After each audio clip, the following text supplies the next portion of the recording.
As I see it, the great hope implicit in the People's Park is that in our leisure time, so to speak, we will make the social revolution.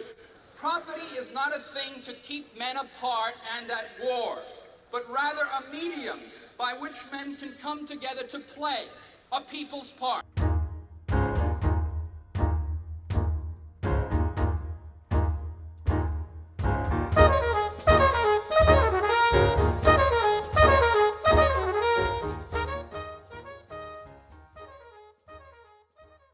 You know, you've got to put the whole Berkeley thing together.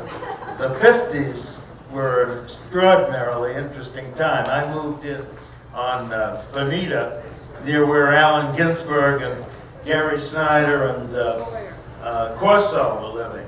I didn't meet them at the time, but later I did. This city's always been an extraordinary place. I came from Cambridge to Berkeley.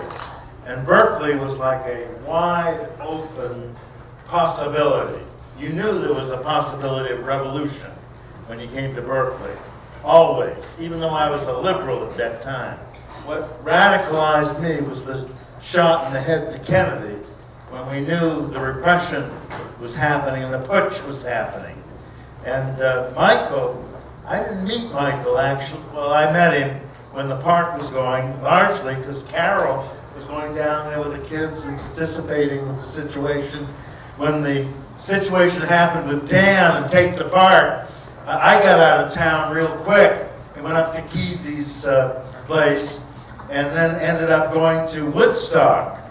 I have some film of the early park situation and about 30 minutes of what's called Berkeley Days, but I really made a little film of Woodstock, which recently I got $3,000 for 3 seconds of the film, because they're opening that museum due to Hillary Clinton. I think she got some money for it. I need a piece of that. And she needs a little money of it.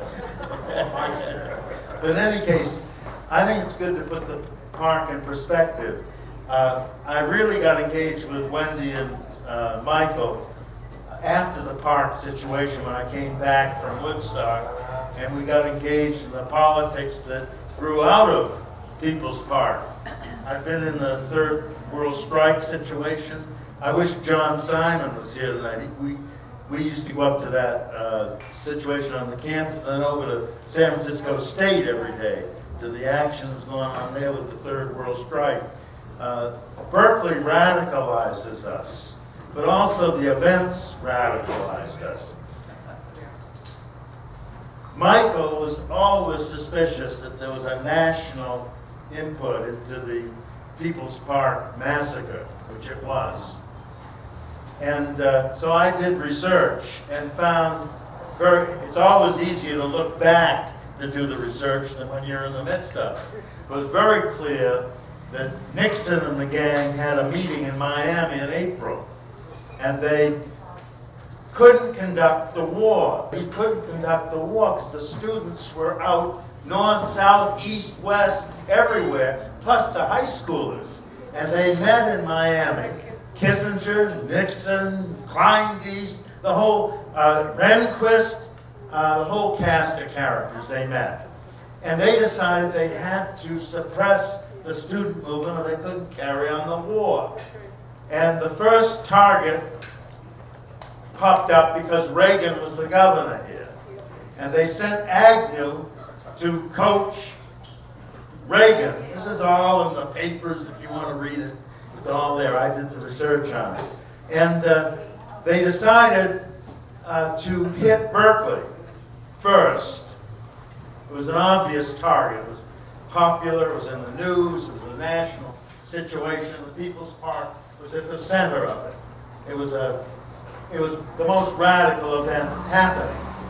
And so on May Day of 1969, which they called Law Day, they sent Bob Hope, they sent Billy Graham, they sent Kleindienst, they sent all these guys all over the country to propagandize against the students.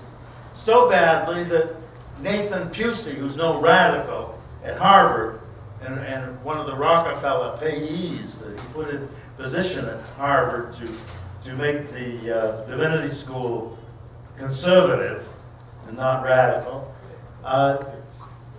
Pusey had to come out and defend student freedom in the university in the face of this attack. Not Kleindienst, he went into negativity real quick for his corruption. But Rehnquist, who maintained a reputation, he called the students criminal ideologues. Imagine that. What an oxymoron word that is. Your idea is a criminal. And they went all over the country propagandizing. And then Agnew was sent to coach Reagan. And he was there a week before the People's Park thing.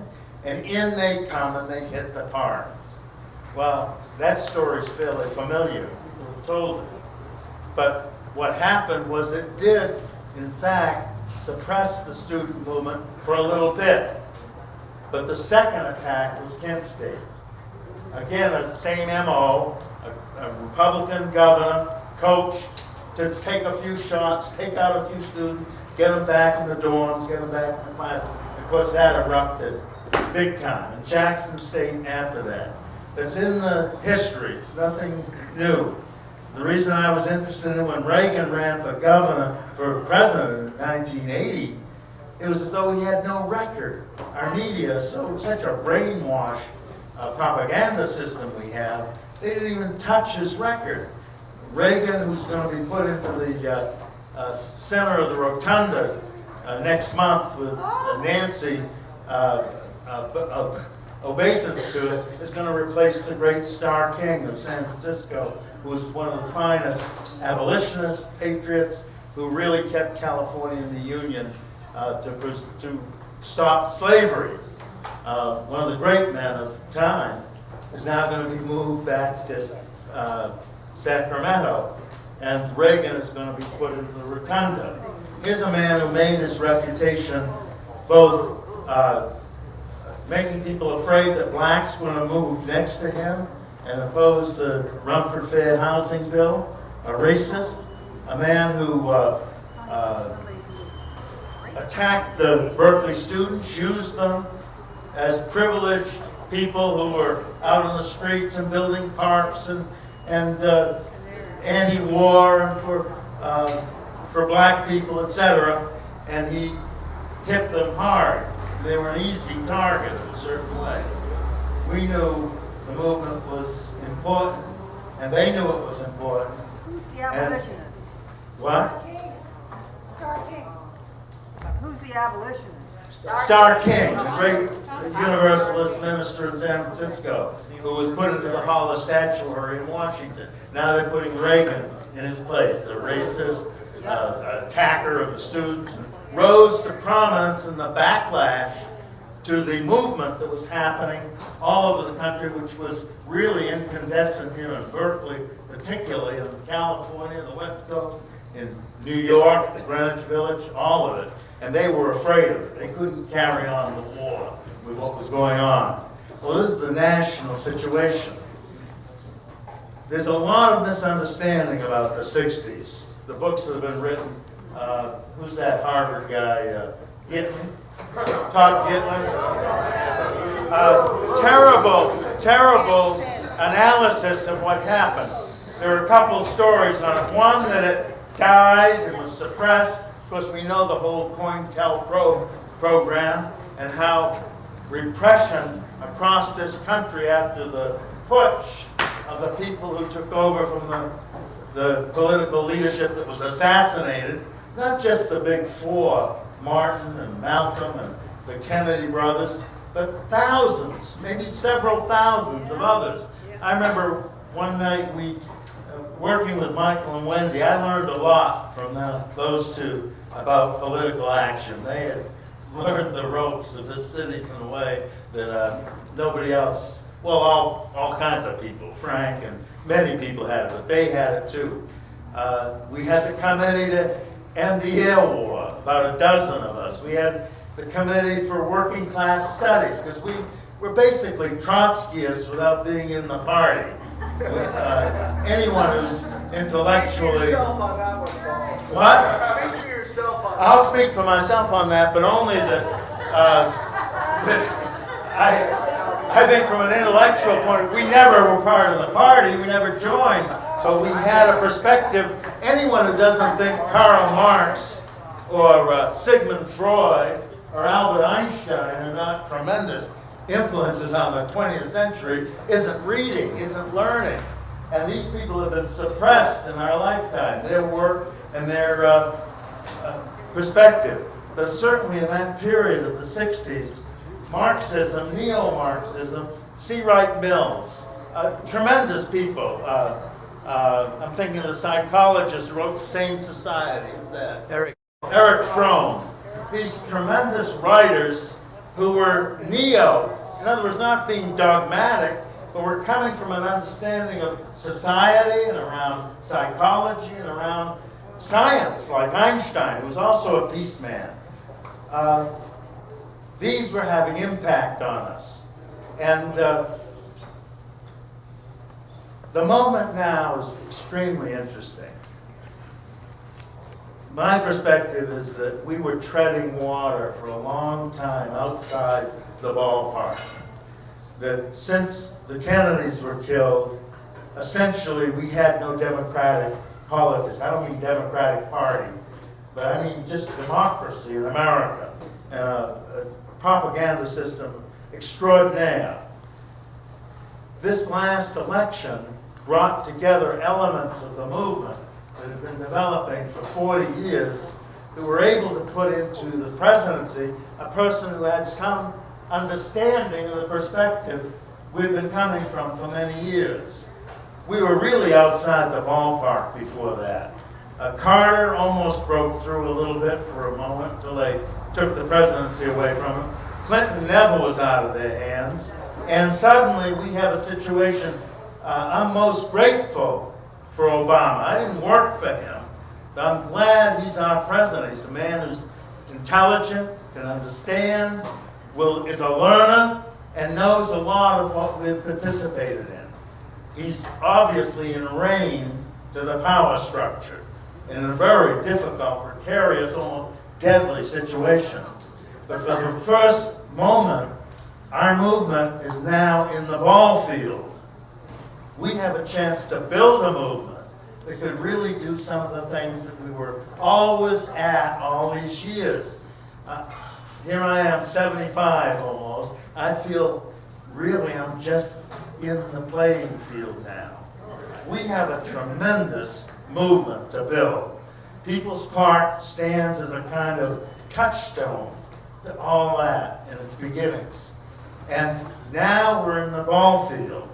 But we have to build a movement of extraordinary size, way beyond the size we ever imagined, and more quickly than we ever thought it could ever be done. But the moment is very revolutionary. The I Ching says, not till your own day will people believe the word that we're really in a revolution. We've been in a revolution all these years. We've been in a revolution.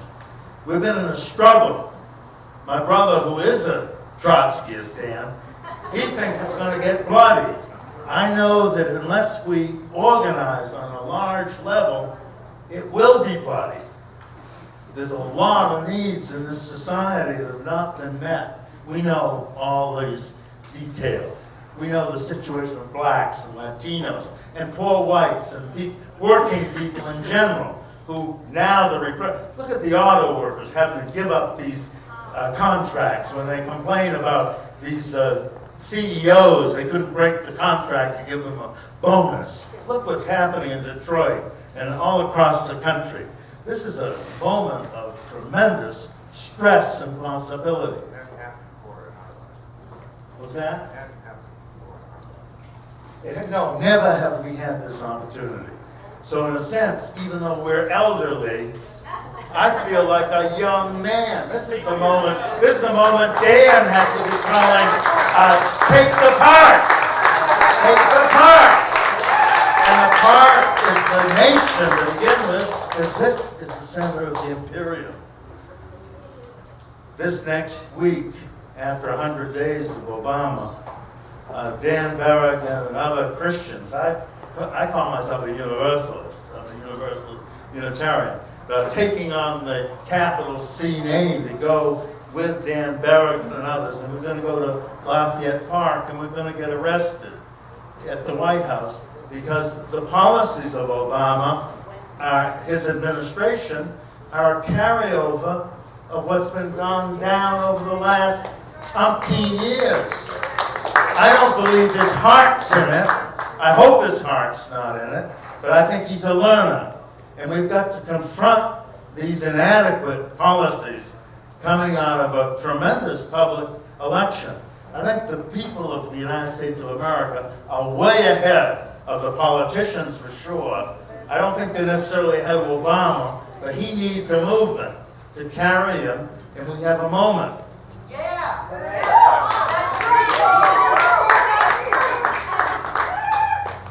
It's a very dangerous moment for him. All movements are local. Struggling to keep People's Park and its possibility as a human space is extremely important to this city. You know, I come up here from Pasadena, LA.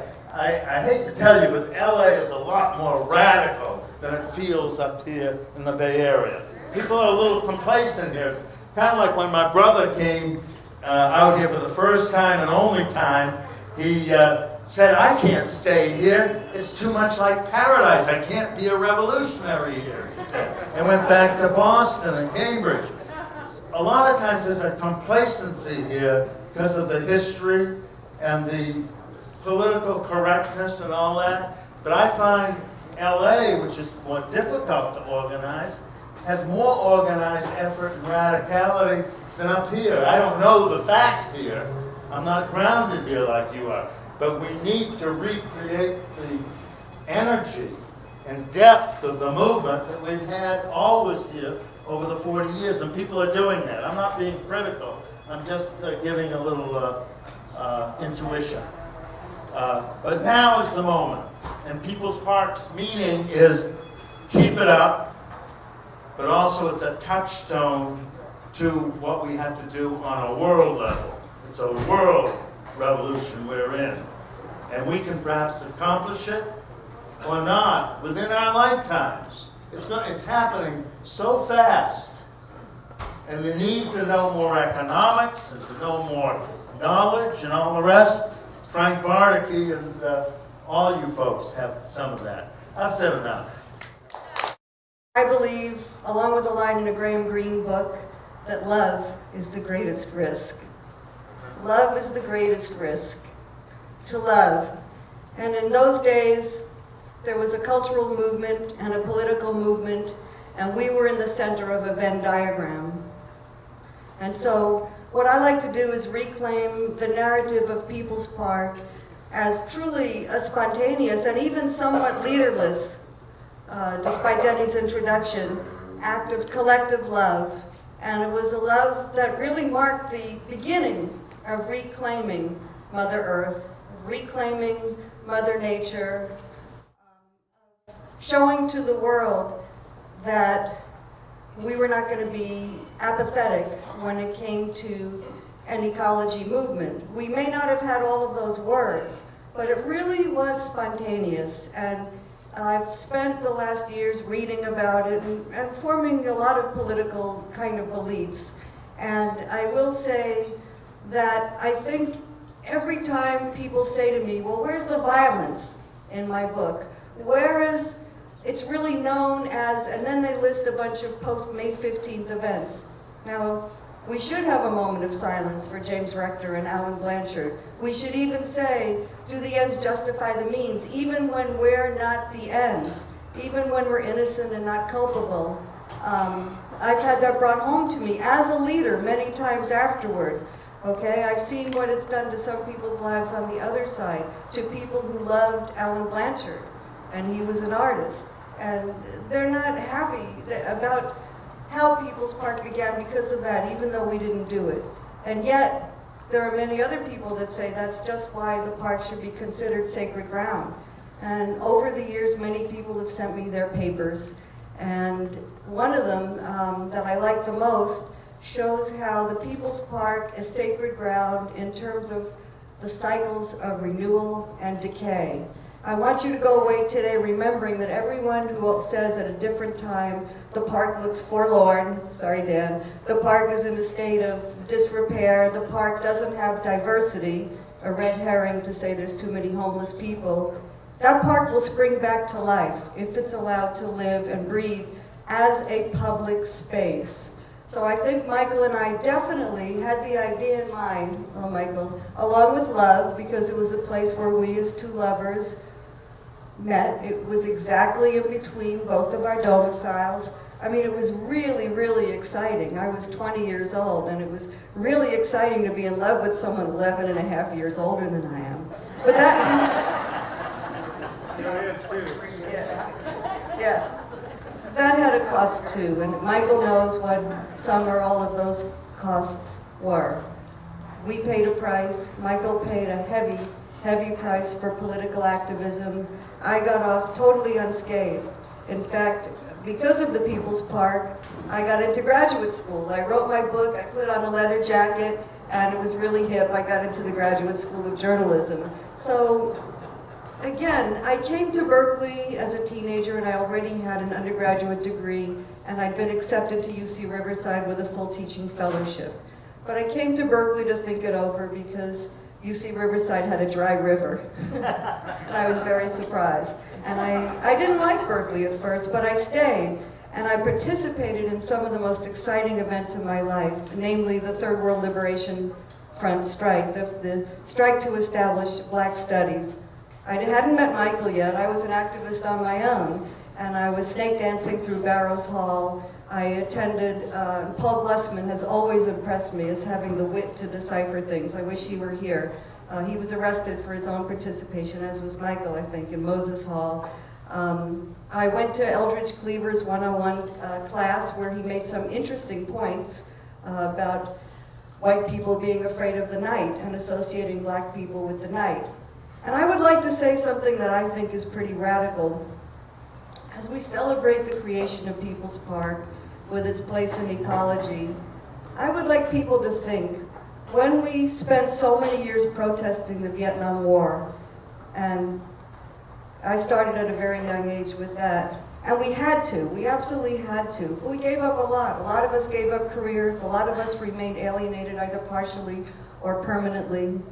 The thing is, I think the Great Society agenda got a bit derailed. Right up there with what LBJ wanted. I think that if he had gone for a full enfranchisement of African American people and other minorities, and on a class level too of ending poverty, we wouldn't have the situation we have today, because People's Park is not an island. It cannot be separated from the child poverty and the poverty in Richmond and in Oakland and in West Berkeley. So every time you read a university spokesperson saying People's Park isn't safe, I'm going to tell you, none of us are safe until all boats rise.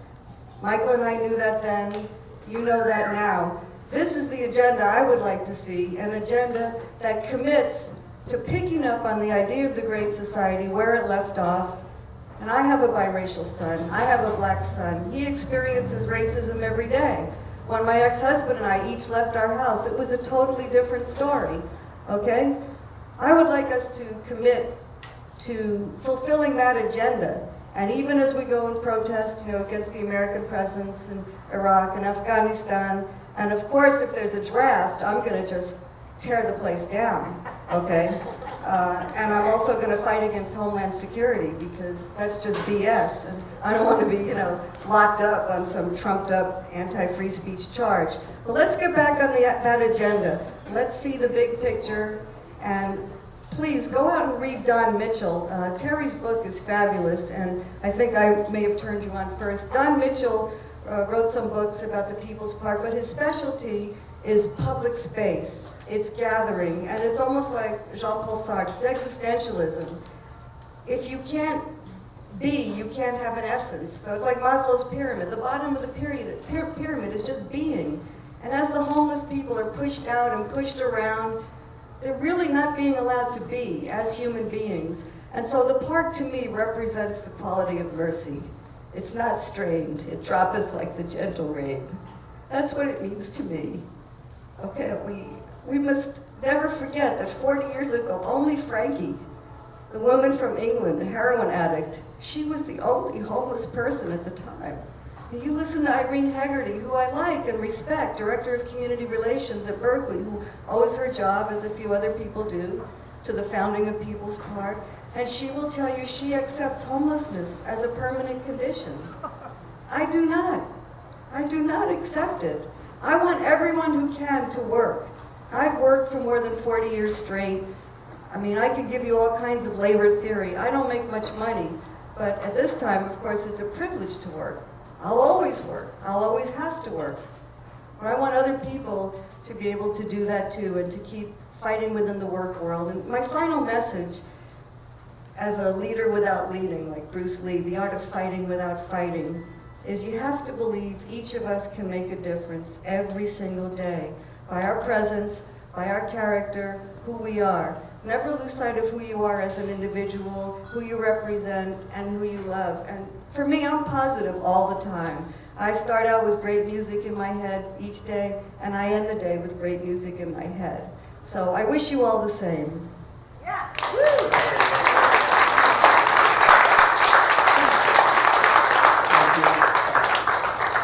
A nice balancing act with the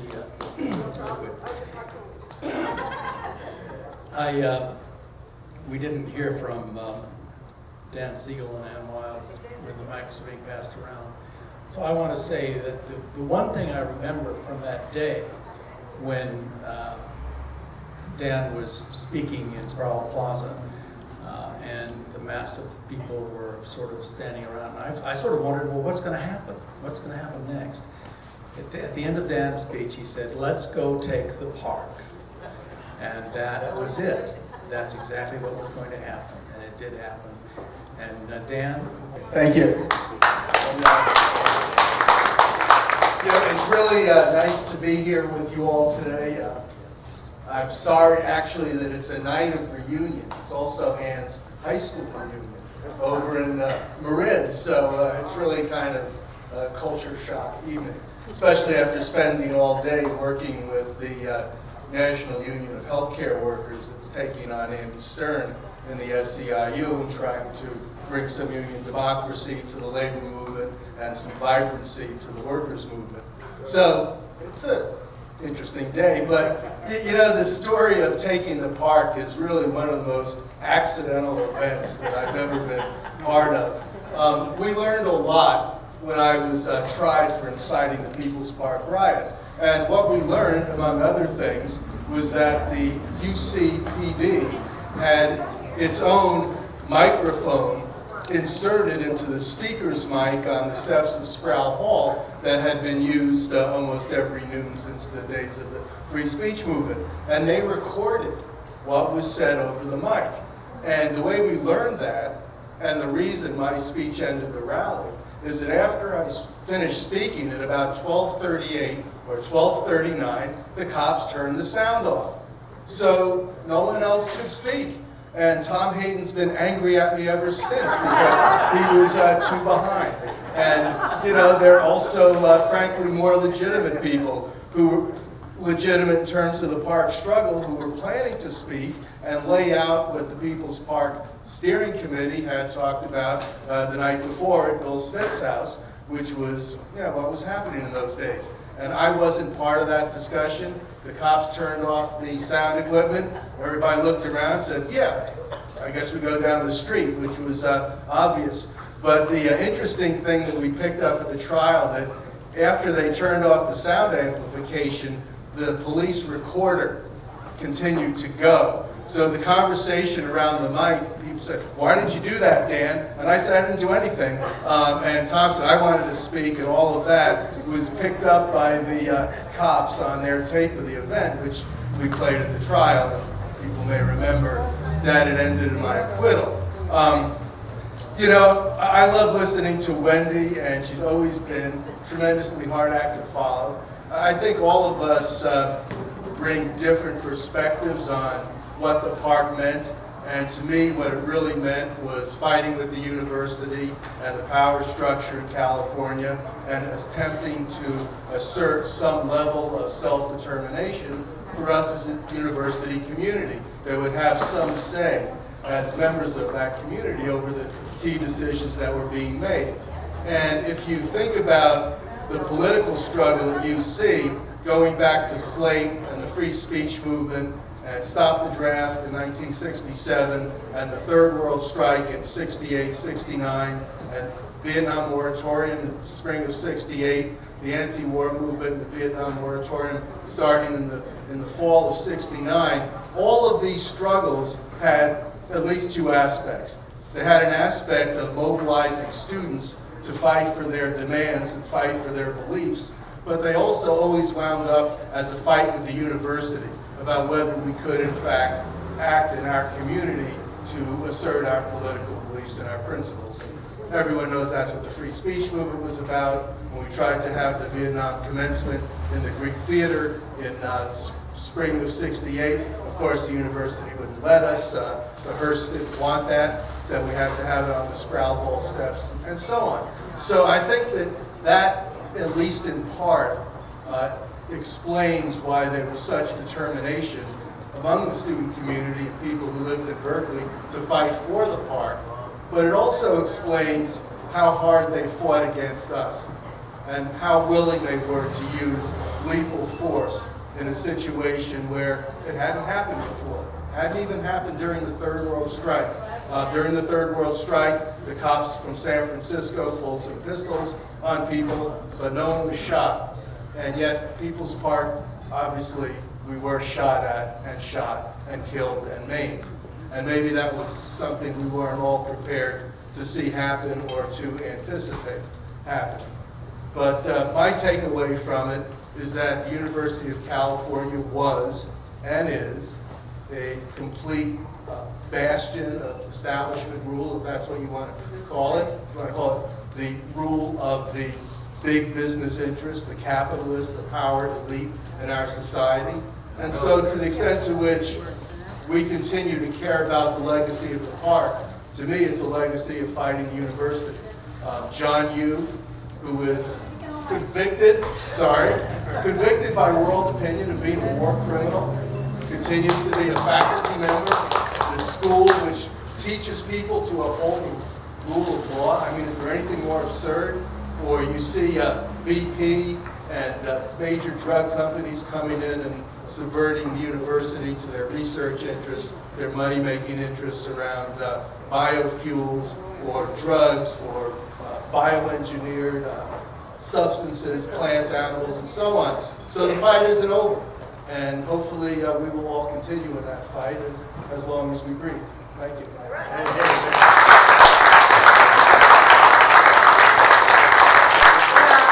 I'm going to say how wonderful it is to see you all here. Man, it's been a long time. And, we're all older and wiser, but I want to send love and respect for people who have been hanging in all these years and surviving the struggles like Wendy talked about. Dan took a lot of my points. We've been together forever. It's like you speak in the same voice. But we have been fighting before. I just want to say, I came from a radical sort of anti-imperialist feminist movement activities at the time, and we had been in the park, Judy Claver, anyway, we'd been organizing, bringing kids, but actually we were more like the hard political activists, radicals, whatever. And so there was a bunch of us women the night before they took the park, met in this dark room in this old house, and we were seeing ourselves as basically fighting for the children, because the children love this park. I mean, this was an unbelievably beautiful place, and the energy and the multi-level, the strata, rich, poor, middle class, working, homeless, it was a place for everyone, and it was incredibly compelling to be there. And so that energy was so full of love and joy. So a bunch of us, about 10 women, we're either the Red Witches, I don't know, we have many various names, and I was in this collective called the Red Family. And so we had been sort of checking out what the police were doing. We were basically going out at night to see what, and we saw them putting up the fences. And so that morning when we went to Sproul Hall, Judy and a bunch of us, and this whole women's collective I was in, we have these women's consciousness raising groups, we were standing right behind Hayden to speak. is we were going to say, take the park for the children. So it's, you know, all these males, you know, these leaders, so all, they were lined up, and but we were basically, so when they started, you know, before even Daniel got up and started to talk, we were saying, take the park, take the park. I mean, and the kids were there, and it was just, I mean, that's another horrible thing, the fact that the police took such incredible risk in terms of human life, and there are all these children involved. So obviously, once we left Sproul Hall, we charged the park, and climbing over fences, and you know, tearing down fences, and having this incredibly aggressive approach. And then I think what was really, I mean, extraordinary, because going backwards, I mean, this whole thing about the Third World Strike, it was unbelievably violent. In a way, it was the lead up to the People's Park, because although there was tear gas and there was not actual shooting, the level of violence at People's Park literally drove people insane. I had a young man living in my house who had a nervous breakdown because he could not deal with the violence towards him as a UC Berkeley student. And so I think, going back again, I mean, and Dan and I have litigated as lawyers against universities since then, and to this day, and it is becoming a really, I mean, it's becoming more privatized institution, and it is also becoming a rich person's institution. But dealing with them as a lawyer, they take no prisoners. They do the most unbelievably corrupt and horrible things. I mean, people have this view of the university that's very benign, but it is really a sort of corporate, authoritarian, and almost in some ways fascistic leadership of the university. And but so back to the day. But so ultimately we're fighting, and we're trying to take the park, and then you know they start bringing these police cars down Bancroft. It was Telegraph, from Telegraph, and they're racing down towards past where Rector was killed. And they're shooting tear gas grenades at us. And I, in bunks with Hayden and a few others, we would be picking up these tear gas canisters and actually throwing them back. And, you know, just like we were at war, and they were shooting, but you know, these pellets, whatever. And then we sort of reconnoitered near where Rector was shot, and then we saw all these people who were coming to us with bloody flags. And so then we went, sort of organized our little group and went back up to campus, and you know, people were bloody, people were just like in shock trying to figure out what to do. And then ultimately we went to the church where people were being treated for their wounds, for their buckshot wounds. But the level of violence, and you know, Dan kind of ran it, I'm not going to repeat it, but this university is responsible for this. They called the regents says, take no prisoners. You know, we had our, the county, the sheriff's department, and, no, not Madigan. Mises, tax. No, he's now at the Hoover Institution. Or it was Reagan's guy. Reagan's Oh, Ed Meese. Ed Meese. And he was out for blood, and they got it. But interesting what Wendy was saying, because I remember Hayden later was confronted by a number of folks about, you killed James Rector.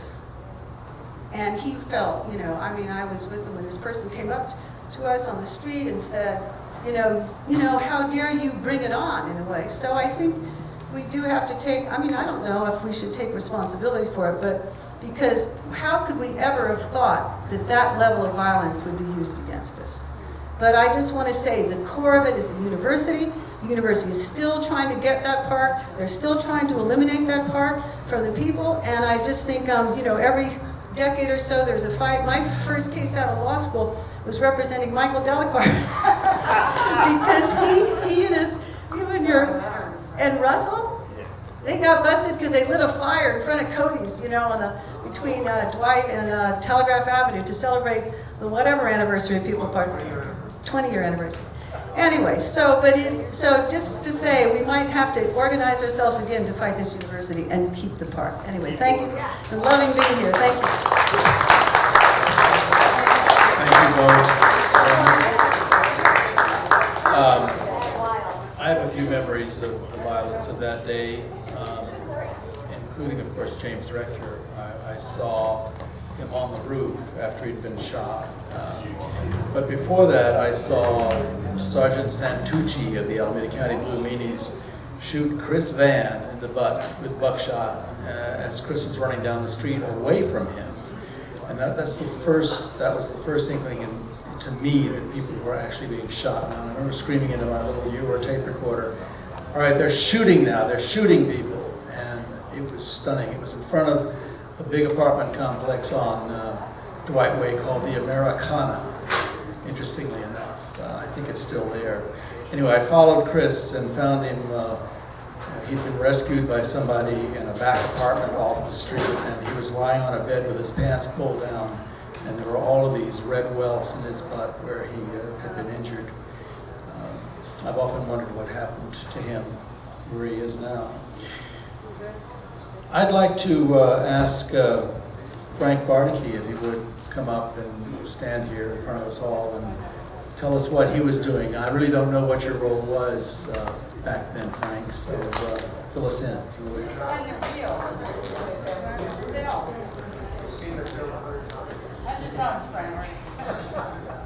Well, I don't really remember what happened.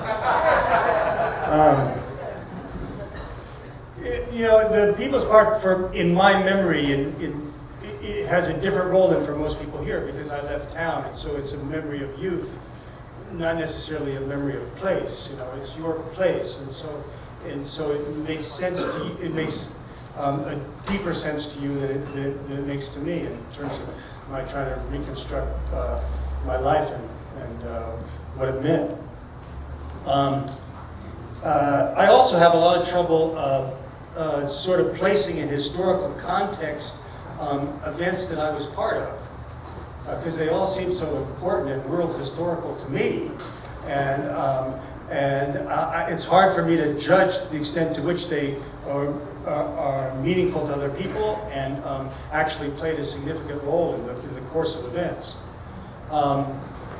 So when I think about People's Park, there's sort of five things. If I can remember all five, I'll tell you all five. The first one is like what Wendy was talking about, and that is sort of as a harbinger, or as a prelude to the Green Movement. I mean, Saul Stern had a green flag when we went down to tear up the fence with the. Remember, we had the wire cutters inside the coffins, and Saul gave a speech, and he carried a green flag, and he said, "Today is a historic day because we're going to add the green flag to the red flag as a banner of revolution." And I mean, it was a lucky guess. I mean, you know, this is before anybody was calling themselves a green. This was before, I mean, the environmental movement was small, but it was nothing like it was now. There was no place called Green Motors on San Pablo Avenue. I mean, you know, this is before there was a Green Party, and so I think that to a certain extent that is one of its meanings. It was a prelude to that. Secondly, and it isn't something that has been mentioned yet, is I think that the significance of People's Park is that we took corporate property. We took it unashamedly, openly, joyfully. We told them we are going to keep it until you take it away from us. And so it was a direct attack on one of the most sacred institutions of the society. And mind me, I didn't say private property. We didn't take away private property, we took away corporate property. The corporation had actually taken away the private property previous to it. The university had, you know, put in eminent domain and bought up the houses that were there. So I think that was another significant part of it. It was a direct challenge to the society. The third thing about it, I think, that lasts is that, and I don't know, is Sim here? Is Sim here? City planners. It's the park. There was a deep belief that the community, such as it was, and it was, you know, a mixed bag, that the community, such as it was, could design, plan, and build the park, and they could build it into a place that suited their needs and had some beauty to it. There was like. And you know, like city planners like dream for that kind of like public participation in a community event, and they never get it. And we only get it when you take it, you know. And so I think that was another significant part of it. It was like full public participation in building the park. The fourth thing that I think will sort of remains is something that's been alluded to very many times, and I'd like to add a little bit to it, and that is that this was the first place in the country, or I'm not sure that it was the first, but a significant place in the country where lethal force was used against the student movement. And I don't think that that was like accidental. The murder of James Rector was not an accident. The blinding of Alan Blanchard was not an accident. And part of it, you have to understand the history that went before, and in the history that went before, the student demonstrators, if you want to call them that, we controlled the streets. There were simply too many of us for the police forces. And the police forces did not have the maneuver or the hardware to try to make us do what they wanted us to do. So since 1965 and 66, you know, when there was a riot in Berkeley, and there were many of them, the police were virtually helpless. People turned over cars, people broke windows, people did what they wanted in the streets. Well, we know that at the highest levels of California, between the University of California and the governor, there was a decision to end that. Some people even believe there was a decision made in Florida by the Nixon administration to end it. I read about that. I'm not so sure about that. But it was clear. It was clear that it happened between the regents, and that's why the president of the university left town, symbolically left town like Louis XIV before the French Revolution. He left town, and so that it was clear that the Oakland and sheriffs were going to take over the city. And they had to receive orders to have put behind the birdshot in their shotguns to put buckshot. And they shot to kill. And so there was, and I think that it's been proper for all of us to remember there's a great sacrifice in People's Park. A young man was cut down and another man was blinded. We should do well to remember that. That's another significance of People's Park that we can't forget. It's a prelude, once again, it's a prelude to Kent State, it's a prelude to Jackson State. There's a decision at the very highest levels of society that the student movement has to be stopped.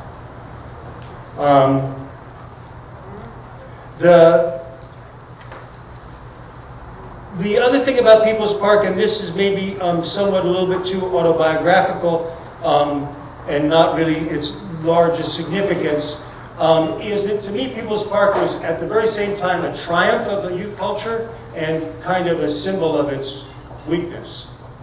Because here you had a whole community of people who were ready to take corporate property away and do what they could to defend that takeaway.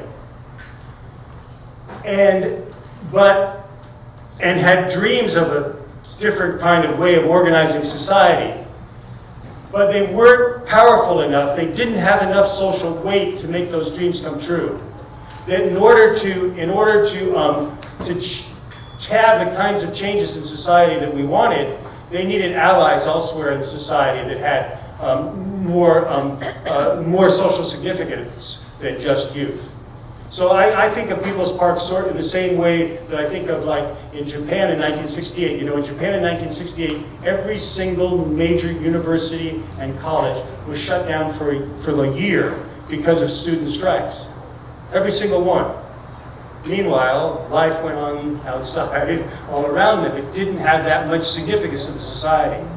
So there's a way that I see the triumph of People's Park as also an indicator of its weakness in the sense that it did not have the allies out in the rest of the world that it needed in order to make the kinds of changes that we were dreaming about.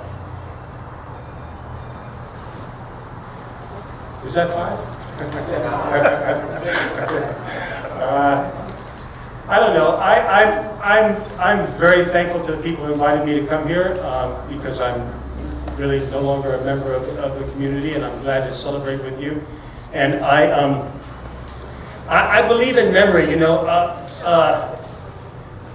I think that the good that the good, decent, wonderful, beautiful things in social events in the world don't last very long.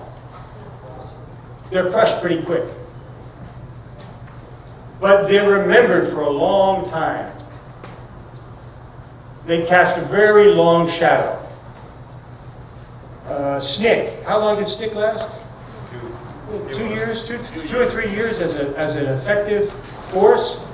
It's going to be remembered for a long time. You know, the 1936 sit down in Detroit automobile factories. I just heard some young people talking about it yesterday. 37, excuse me. It's going to be, our grandchildren will still be talking about that. How long did it last? Couple of weeks. Started the UAW. A couple of weeks. It lasted for a couple of weeks. The Warsaw Ghetto, how long did it last? The rebellion in the Warsaw Ghetto, how long did it last? A couple of months? 9 months, he said. It'll never be forgotten. Now, People's Park does not belong on that illustrious list, but there is some list of human events on which People's Park is, you know, a list of things that deserve to be remembered where People's Park is present. And I congratulate you folks for keeping its memory alive for 40 years, and I hope it makes 40 more. Thanks for that. Thank you, folks. I guess I would just like to explain how it started. Because I can do that, I remember that. The other thing as far as what's happening here, I mean, it seized the time. I mean, the opportunities now. We've got about 40 years of repression. We have to get out of a repressive type of attitude as far as what we can do in our imagination, and it seized the time now. But anyway, in 1966,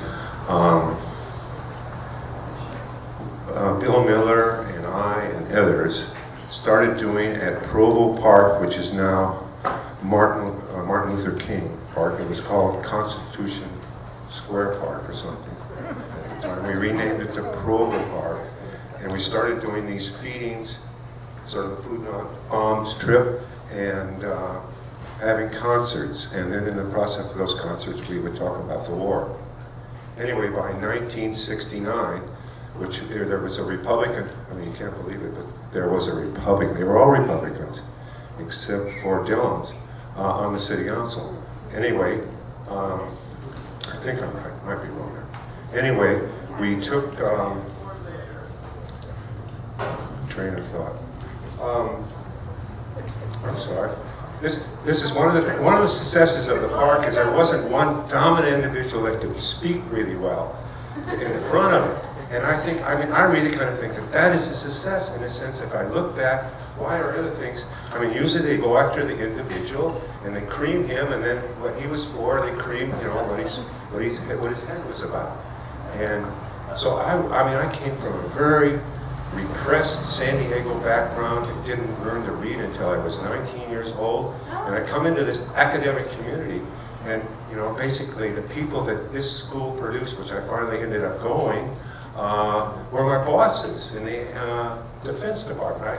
I was part of a situation where first ICBM, the Atlas missile, I was on that program in Point Loma, San Diego, on research, and then I went off-site to Vandenberg Air Force Base, Topeka, Kansas, and ended up in Altus, Oklahoma, and lost my family in that whole process. They stayed there, she remarried, and then around 69, they came back to live back in Berkeley. So they got to experience the park, and they were part of it, the kids. So anyway, back to Provo Park. They've cut us off. We have no place to have these rallies. In the summertime being important, that because Sproul Hall did not exist as far as the anti-war movement. We didn't have that space, that 1 hour every few days, a week, or a month that we could do. So we created this thing where we had free speech. They cut it out. So I thought, well, let's do it where I lived. I happened to live right there above Bonko Burgers. And a woman friend at the time, we operated what was called the Red Square Dress Shop. and we had split up. I still lived there, and there was this piece of land. It was a mud hole. I parked my car there, so we decided to do it. As far as my angle on it was a free speech angle, but once we decided to do it and have a meeting at the Red Square, where about 8 or 9 of us showed up and decided to do certain shows. Once we decided to do it, then that's where the park sort of came about. A guy named John Reed, who was an activist, anti-war activist, who was deceased in the last year. He came up with the idea of putting sod up there. He was a landscaper. So he told me how to do that. We raised Wendy and we went out and raised money. We went up to the valley and bought the sod, and that's sort of the story of how it all started. And somebody donated the money. pardon? Yes. The guy who was In the hospital. came from that guy who was Lawrence. One of the hidden stories in here.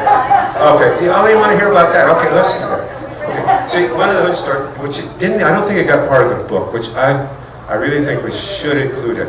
Most important is this guy had inherited money from the tobacco. Philip Morris. He was Philip Morris. Mike Lyons, yeah. And so part of the money that made People's Park happen came from that. And what he would do is give me this increments of $5,000. And anybody that came up with an idea, I wrote a check. And most of it, I mean, you'd be surprised when people have money, what they can do, you know. And it's hard. So give up your money. He gave money to other things. He started the bakery, forget the Horizon, what was it called, the bakery? A lot of the people's organizations that, like Newsreel, you know, which still exists, he helped start that with that money. The important thing too is, I mean, it's amazing here. I've been the FSM things and this and that, and they just are, with the park, is because you got a piece of land. I think that's so important. You've got something that you can organize around. It's just amazing that we're still here doing this. We're still we're still alive. All of us are organizers probably in one way or another. And, you know, we're trying to make the change. Like I say, I've never seen, I mean, I'm a little pessimistic, but on the other hand, if you add up the thing, if you want to be scientific now is the time to go. I mean, it's going now, and I'm hoping that things like this in the park, and things that we start to do. Okay. What I was going to talk tomorrow a little about, but I'm not going to have a lot of time. I think we should go for broke here now. I think we should go for broke. We should talk about wage slavery. You know, the idea of some other individual forcing somebody to work, and where they kill, 5,000 just up front a year in this country, but then they die of all kinds of other things after that. But we just sort of accept that idea, that hierarchical nature of the society. Why can I talk about this now? I couldn't talk about it when I really worked. I mean, the employer would get after me. He would, if I talked about it at my union, they would cut me out at work and things like that. So when I'm retired here, and I'm thinking, here it's I'm 71 years old, and 40-year anniversary. Why not go for broke? I don't know if you remember what it was like in 1969 in Berkeley, but I was newly single, and I would go to the parks, and at the park with the kids, I had 2 little kids.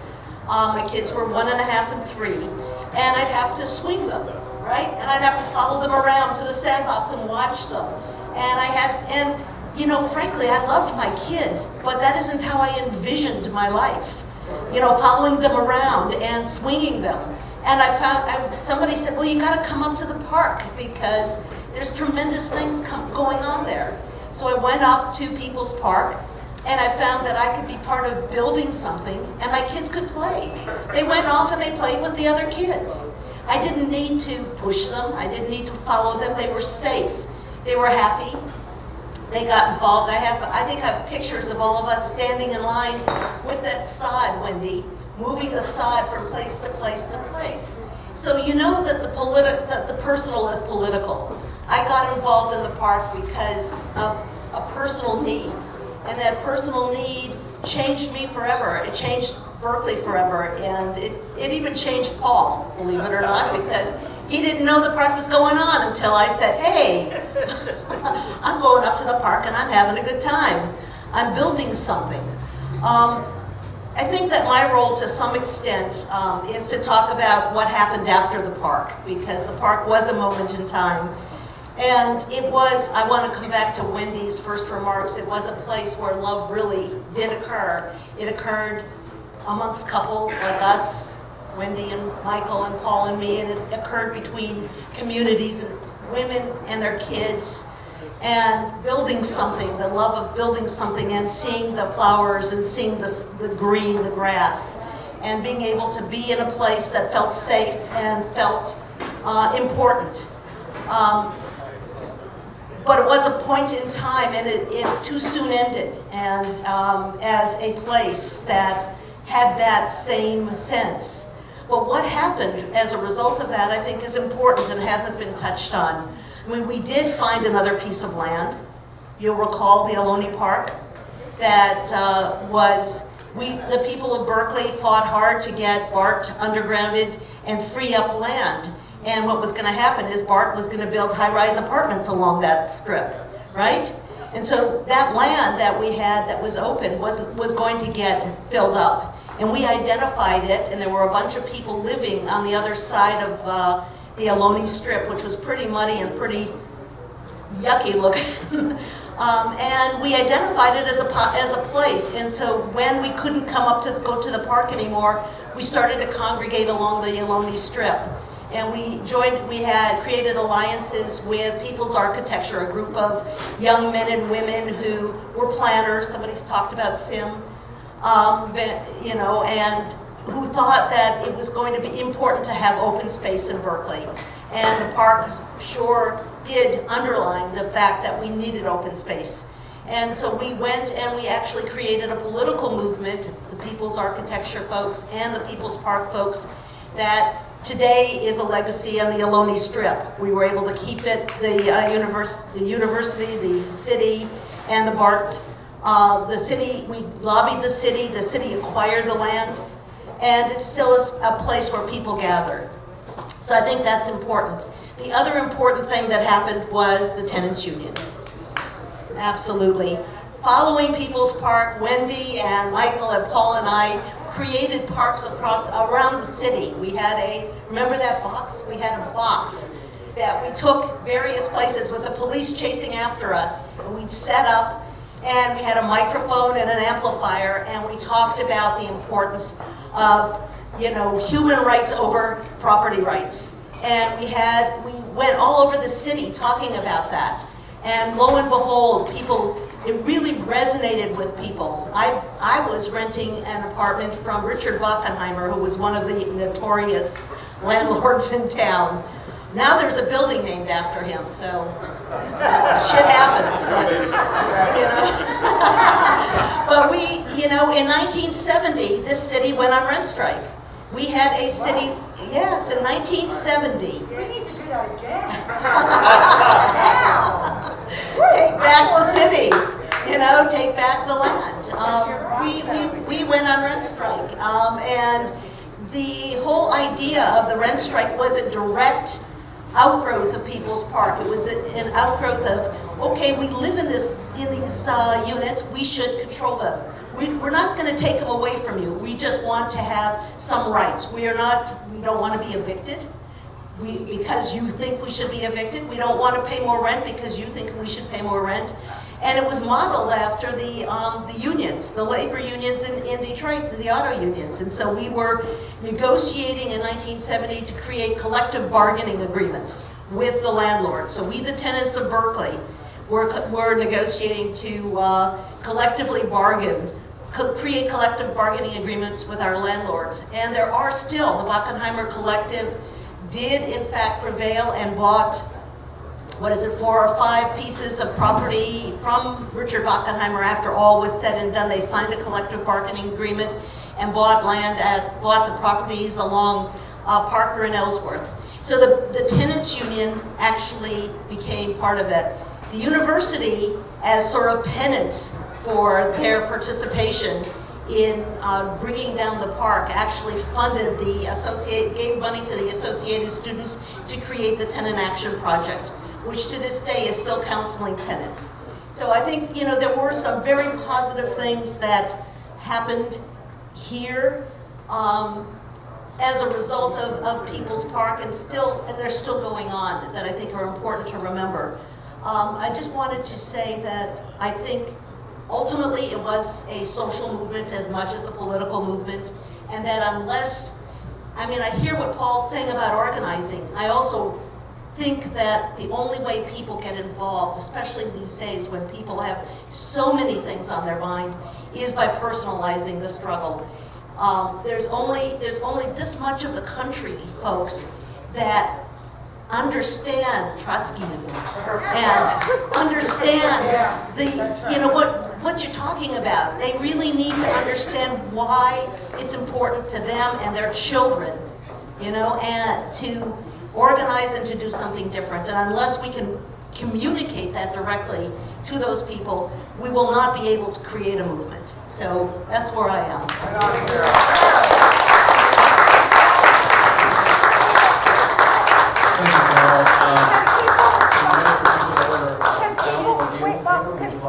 Can there be a Q&A with her, Denny? One at a time? Pardon? Can we respond at all? Oh, sure, I'm sorry. I just wanted to put in a plug for Ohlone Park in the sense that Josh Kornbluth, it was one of the world's most beautiful coincidences. He has a play called Citizen Josh. He lives just off of Ohlone Park. He tells the story as told to him by none other than Sheldon Wolin of the People's Park Annex and what those nights were like and what the structure that still stands in that park that was created of the welded materials was about symbolically.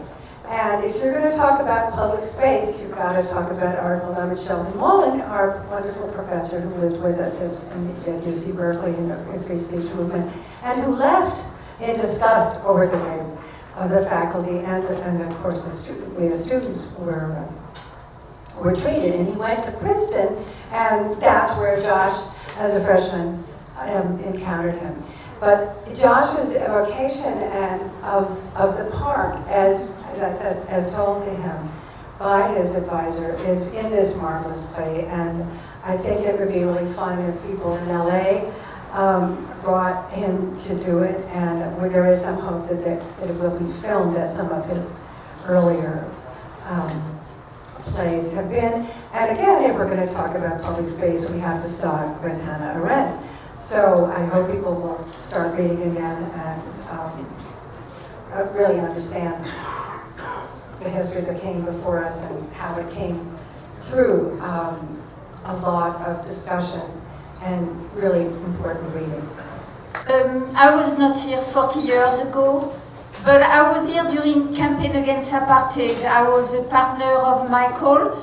And at that time, we thought it might be good to go speak to the French student to extend the struggle to other students. So we thought American-French student, it would be great. So we went to France, and I had a microphone, and we jumped in top of a car and started speaking to students coming out of university. I had to translate for Michael, and he was not always very kind with the students, so I was refusing to translate. But anyway, we learned that there was something going on at the UNESCO on apartheid. So we went there, and it was an event put on by the French government, who had invited many high school students to hear and to learn about apartheid in South Africa.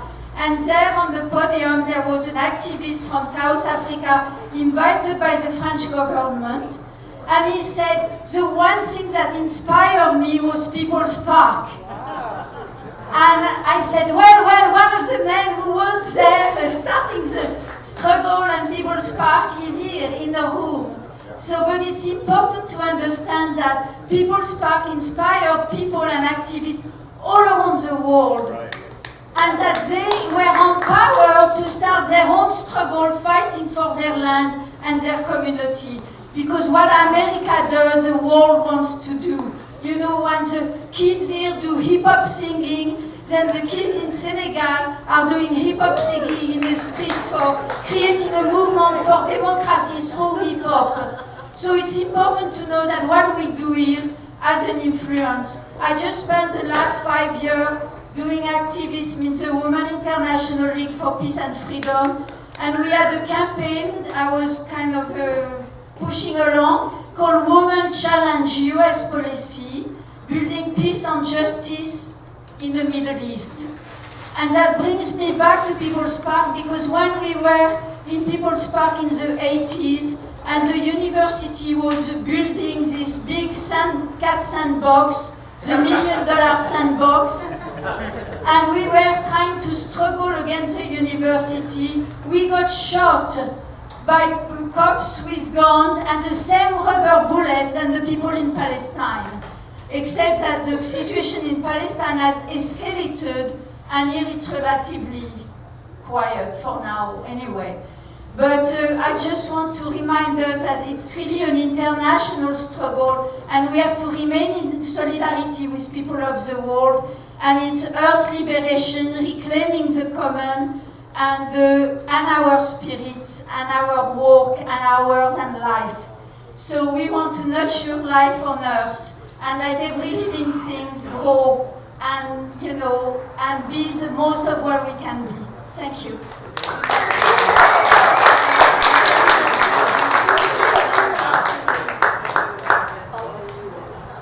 Your turn.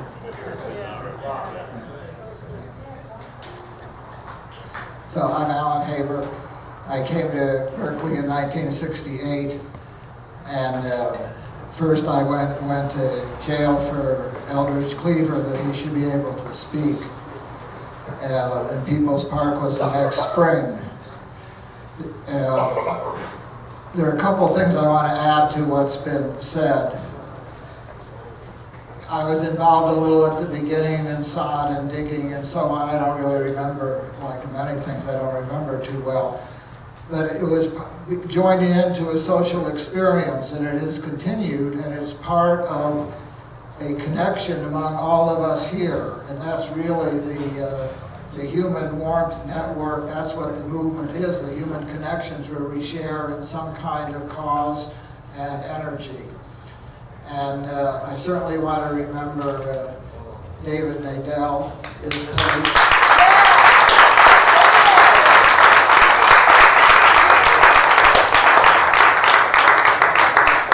There are many ways people have given their lives for People's Park and the idea in it, and certainly not to forget this beautiful young girl, Rosebud, who just took her heart to where was the power? To the chancellor's house, and the police come and just cut her down. The real question, and what Odile said, this is an international movement, an international question. It is the reclaiming of the commons.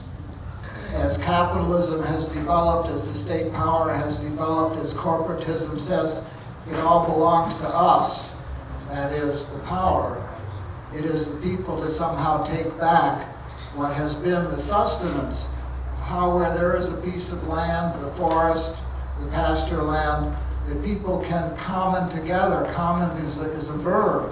It's how we work together to sustain one another in the commonwealth of the whole society, of the whole world. And it's the commons that is taken away from us. In Ann Arbor, where we are now, where I live now, there is no public space where actually people can get together in a large area to talk and to have community. Everywhere it is taken away. And there are consultants that came from Berkeley to tell the people in Ann Arbor how to take the public space away and how to develop it. You know, there's a mindset that says people really are not what is important, it's power what is important. So that's what we're in struggle all over the world. And it is reclaiming the commons and knowing that we are part of a movement, whether it's the Gulf War in the Philippines, where the corporations want to take away farmers' land to build a golf course, or the Gulf War in the Gulf, where they want to take away people to do the oil. our task somehow is how do we form this more perfect union of a movement of the human solidarity and connection. And I can hear from the SDS, that's now the Seniors for Democratic Society.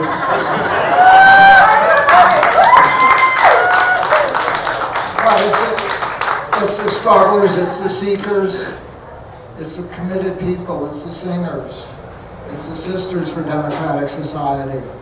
So I hope that somehow, when Michael says, let's talk about the fundamental questions, it's the seizure of the land, it's wage slavery, it's where the conditions of our labor are not in our own power for the most part. Not everyone, some people, I own my own tools more or less. But mostly we're in a situation where we don't control our lives. That's what participatory democracy was about, how the tenants union came together. We should have some say over things. So I'm hoping somehow in the list that's generated and whatever that we begin to see ourselves as part of a continuing network, association, union, the SDS inclusive, international, intergenerational, interracial, interesting, because we really need to give recognition to the fact that there is relationship among us. We sort of forget about it at these times where there's a gathering of the 40th year, the 50th year, the 25th year, whatever it is. But the year is always inside our hearts, and we need to find a way to recognize that. So it is for the movement that the People's Park helped many of us come into, and it's beautiful. I love it. And I will say one other thing, that I grew up in a relatively isolated, privileged academic world. People's Park allowed me to meet some really crazy out there folks. Whether I don't know whether Hate Man is still around.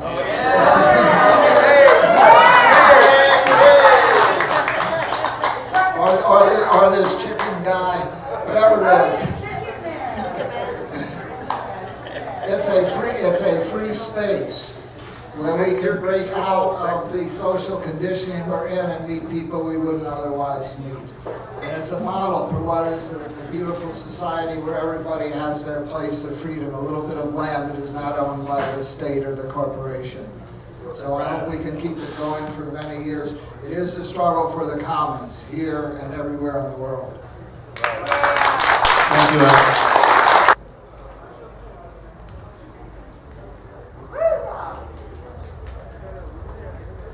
I brought Dad tonight because we do honor those who came before us, those who led us, and those who taught us, even when we disagreed with them, sometimes and even a lot. And I welcome you all here. And I just want to say a couple of different things about People's Park. As one of the people who was on that crazy committee that gave away money, and we gave money to the Panthers too, as one of the people that helped plant the park, and I think who is, my brother is a landscape gardener and architect. I never was, and it was quite a thing to plant a park. And one of the things Frank talked about, social weight and the lessons we learned. One of the things that I remember most strongly and that I thought was most important in the park is that pretty early on, when the National Guard came in, we wrote a two-sided leaflet. I remember two leaflets from those days. One was the one with the Native American, and I don't remember the text, but Geronimo. Pardon me, Geronimo. Yeah. And the other one, and we were talking about the land and who the land belonged to and who the land should belong to. And FJ's right, we went after corporate land. And the other leaflet I remember from then, you know, Wendy did something, somebody said earlier tonight, that the day that Wendy took her bra off changed your life. And the other, I mean, when we were approaching the military, because it was a battle, right? We were being gassed every damn day. So flowers ended up in the barrels of the guns. But the other thing that happened, which was equally important, is we wrote a two-sided leaflet, and one side said, roughly, to our brothers and sisters in the streets, and the other side said to our cousins in the National Guard. We said, you're not our enemies, and let us tell you why this is going on. And that was actually one of the precursors, or happened simultaneously with the birth of the GI movement, of the GI coffee houses, and then the GI movement. And in my life, actually, the only thing, and probably for my father and people of his age, the only thing that actually ever made me believe there can be a revolution in the United States of America. There can be a socialist revolution, however one defines that, common property and decent ecology, was when hundreds of thousands of working class, primarily men, but men and women in the military said, this isn't ours, we quit. And yes, People's Park helped build that. So, to me, those are my memories. I think my two favorite moments were, other than laying grass and smoking grass, right? Yeah. Was when we had the smarts after the shootings to move downtown. Because I had forgotten the Chancellor left town. Yes, it was a free fire zone, and we figured out, you move downtown and they're probably going to stop shooting because that's still their property. And we did, and they did. And the last thing is that many of you will remember, I'm sure many of you remember the student strike at State and the viciousness of the tax squad. And one of the happier small incidents of my youth was that as the battles around People's Park continued, and I don't remember how many days it was, and we spread, the annex was begun, and some of the skirmishes with the cops spread out, some of you may recall the endless streams of police, 6 to a car, going down Telegraph Avenue and going through the community. And one of the tax squad cars made the mistake of coming down near Alta-Bates Hospital. In fact, Ann, it was right near Bateman, and that area was still blocked off. And they came down a blind alley, and there were 40 or, a dead-end street, 40 or 50 or 60 of us there, and we trashed the shit out of them.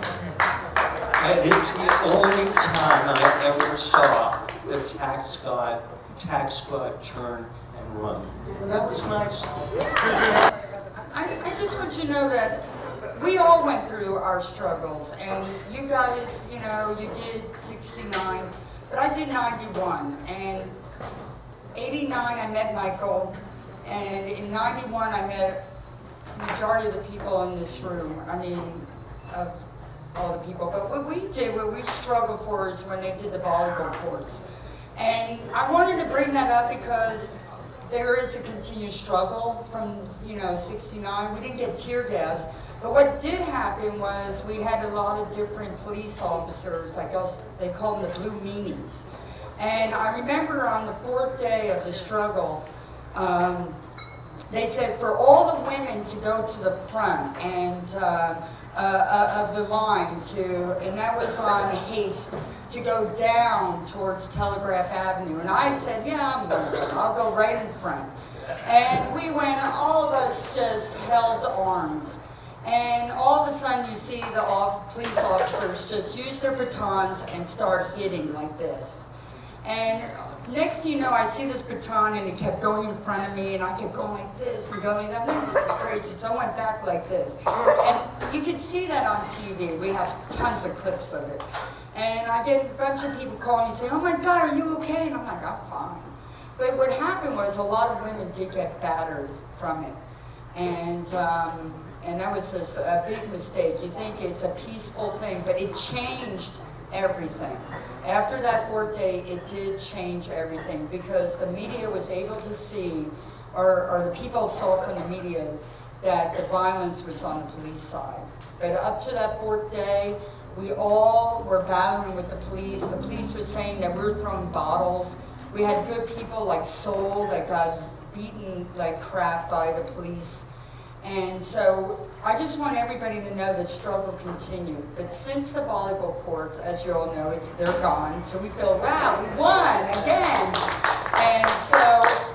And again, you keep hearing them wanting to build dorms and stuff like this. And we're going to be back there in the front again. And hopefully we still have that phone tree. But I wanted to bring up the volleyball courts because all of us experienced at one point, not from '69 with the tear gas and the tanks and the beginning of People's Park, but all of us kept building since then. And every one of us is just going to keep continuing. I am strong. We're all strong. I'm continuing to go in the forefront like an idiot. I don't care. But you know what I mean? But I just want everybody to know that we do break blisters. And that we all should remember that we got to continue this going. I mean, to hear Carol saying about the strike on rent, I pay $1,300 a month for rent. I can't even afford a home to own, and I would love to strike to bring it down again because we only make so much. And with the crisis that are happening nowadays, I asked the people from the past. They had another forum back at the library, and I said to them, what do we do to keep this movement going? Because right now we're going through a major crisis. People are losing their homes, losing their jobs. There's a lot more homeless people. We had a health fair, EC does it on Wednesday at People's Park, and it was great. We had a lot of different services there with us from Berkeley, from Center for Independent Living that started up in '72. So we can all continue doing our part for this movement. I'm just so great to see you, all of you, and meet the people that were part of this whole movement from the beginning. So thank you very much for letting me speak. Jerry Ambrose has a new book coming out next month. So I showed up in the 90s too when I heard about the volleyball court on People's Park, but I didn't know that much about People's Park really until I saw the book that Alan Copeland and Nikki Akari put together in '69, and I was like, wow, look at those photos. So somehow I spent the last 3 years of my life putting together the sequel because it came out when the park was fenced, and in fact the fence came down and the park continues. And I would like to echo what Gina was saying, to thank everybody who's participated. And there's food over here from Food Not Bombs, served in People's Park every weekday at 3 o'clock for the last, 15 freaking years. It's amazing. It's been thousands of people that have participated in that and nourishing it, and the gardens and the events, and Sunday's the big concert day to celebrate to the finale for our week. So hopefully you'll all be there dancing on the soil that's still there. So this book is, this is the second to last draft. It's not printed yet. So if you have a great photo or you have a great quote, or maybe we'll get something off of what was said tonight. Thank you, Joe. Thank you, Moby. And if anybody wants, a few $500 donations would be really helpful to get this printed. It's being co-published by Slingshot, the Radical newspaper, and we're hoping to get it out within a month. If you want to order it through the Slingshot website, that's the way to do it, or you can put your name over here and you can get your copy when it comes out. I just came along like 15 years ago. It seems like a really long time, but yeah, 15 years actually is a really long time. And I've done a lot of work in People's Park. A lot.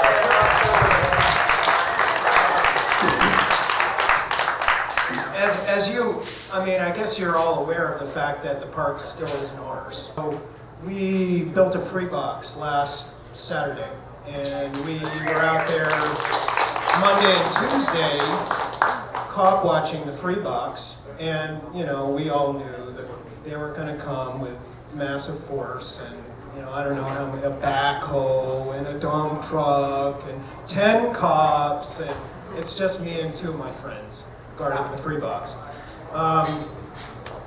But I went to the meal later on in the day, the Food Not Bombs meal, and it was like, it didn't have the same flavor. And there were these UC cops, for some reason, were hovering around the park, like, hassling people and trying to take their pot stash from them or something like that. And it just like, you could tell that the park had taken a hit from this kind of fascist presence and the free box being stolen. So part of the heart of the park is our love and our presence and our attention and what we put in there. And it's all on us. It's on us, right? It's a collective thing. It's not, everybody's like, oh, the stage needs to get fixed up. Arthur's going to get up there and do that. And I'm like, when did it become like Arthur's stage, No, that's not the right way to look at it. And that's kind of where society has missed the boat with People's Park. And what we still need to learn and teach is that responsibility is shared. And that People's Park is a responsibility that must be shared. There's no way that one or just a handful of people can carry that effectively into the future. So here's the rub. We're building a free box tomorrow, and we're cop watching it Monday and Tuesday. So if you really want to participate in the spirit of the park, I say, come help cop watch the free box, come help build it, do what you can, all right, for the park. Round things off. It's an untold story, maybe Michael knows it, but it only involved Jim Hawley, who went on to become chairman of the Transpersonal Psychology Department at St. Mary's. He and I drove up to Sacramento on the day that Denise Levertov and Owen Chamberlain spoke on the Sacramento steps in favor of People's Park. And then Governor Reagan had the elite of California high schools in his chambers, his private chambers, in a moment of adulation. And I don't know what possessed Governor Reagan, but he asked for 2 representatives to come and talk to him in front of the high school students, because I guess he thought he was really going to put us down. But Jim Hawley and I had a sheet, a bloody sheet, the sheet that James Rector lay on, and we drove up in his Volkswagen. We were searched. All the photographers were sent out. There's no record of this at all. But Jim and I decided that we would not negotiate with a murderer. And we were very impressed by the Black Panthers and by the stance that they took when they engaged in self-defense and stood outside of society where they have been put, where that is the legacy of slavery, and that's where the struggle still is. And so we went in, and I had on the clothes that I wore. I really hadn't changed my clothes since May 15th. And James Hawley and I approached Reagan, and we'd been searched, and there were no guards. We went right up to him at his desk, and we unfurled the bloody sheet. We lay it on his desk, and we stood to the side, and we said, "We will not talk to you. We will not negotiate with a murderer." And we said that in front of the high school students. It's unrecorded, but hey, it really happened. And Reagan was livid. He looked like an apoplectic rooster. He turned red, he was shaking, and it was the beginning of the end of his reign of power. Never forget that. We can make a difference. Keep going.